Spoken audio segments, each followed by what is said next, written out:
Assalomu alaykum hammaga. Mana qaranglar, mana bu daraxtga odamni bog'lab ketibdi. Keyin daraxt bu-ku odamlardek gunohini ko'tara olmasdan mana daraxt qurib boshlagan. Bu yaxshi emas. Mana endi kim nima deydi bilmadim, lekin menimcha bu noto'g'ri bu. Xudo o'tirgan joyga daraxtga ishonish bu bilmadim endi nima bo'ladi-yu. Ahvol daraxt qurishiga olib kelgan.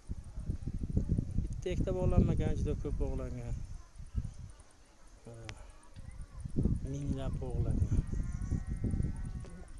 Ketguncha uchta bog'lagan ekan qo'ydi. Ha, ketdi.